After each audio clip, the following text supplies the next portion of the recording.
Olá pessoal, dicas sobre pilotagem de motocicleta. Um ponto fundamental que chama-se frenagem. A grande realidade no Brasil hoje traz informações assustadoras. Um grande número de sinistros de trânsito com motocicleta ocorrem pelo mau uso dos freios das motocicletas.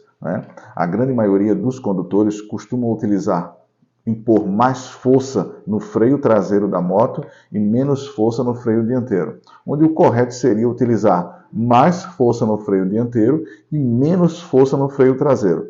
Quando utilizamos mais força no freio traseiro e menos no freio dianteiro, acabamos que empurramos a moto com muito mais força para frente, onde ela pode arrastar, escorregar e derrubar o motociclista ou percorrer um percurso muito maior para parar, claro que atingindo o obstáculo aí que o condutor estaria tentando evitar de colidir com ele. E quando utilizamos o freio dianteiro com mais força e menos força do traseiro, acabamos de parar essa moto muito mais rápido com mais segurança. Claro que não basta só utilizar o freio dianteiro com uma força muito maior, mas sim informações importantes que devemos sempre lembrar, que é acionar o freio dianteiro gradativamente e manter o guidão sempre alinhado.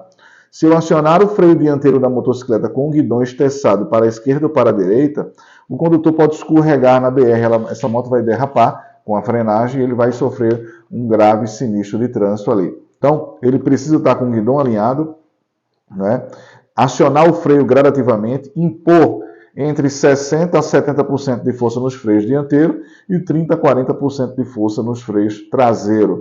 Então, com o peso do condutor segurando no guidão da moto, essa moto ela baixa um pouco a frente dela, por conta do seu sistema de suspensão dianteiro, levando a uma pressão maior do pneu dianteiro contra o asfalto, criando um atrito muito maior e dessa forma parando a moto com muito mais eficácia, muito mais rapidez e muito mais segurança. Mas lembra, nós temos uma tecnologia hoje dos freios da moto muito maior, claro.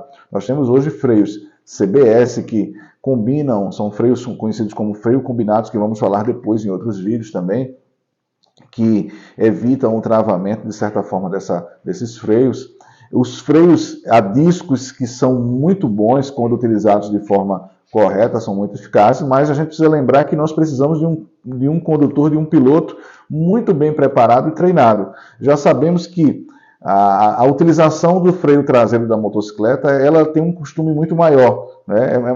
Utilizamos com muito mais vezes o freio traseiro da motocicleta quando utilizamos ela nos centros urbanos. Então, relacionado a engarrafamentos, começamos a utilizar o freio traseiro com muito mais frequência. E assim educando o cérebro para que numa situação de emergência, nós utilizamos esse freio traseiro de forma emergencial, que é um erro.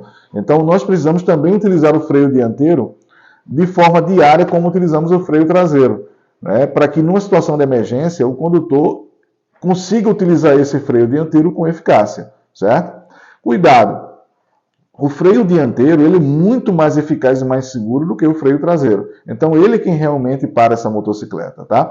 E precisamos deletar esse mito de que freio dianteiro é perigoso, que derruba o motociclista, desde a aprendizagem lá no CFC, na autoescola, até os condutores habilitados aí que já estão utilizando suas motos nos dia a dia.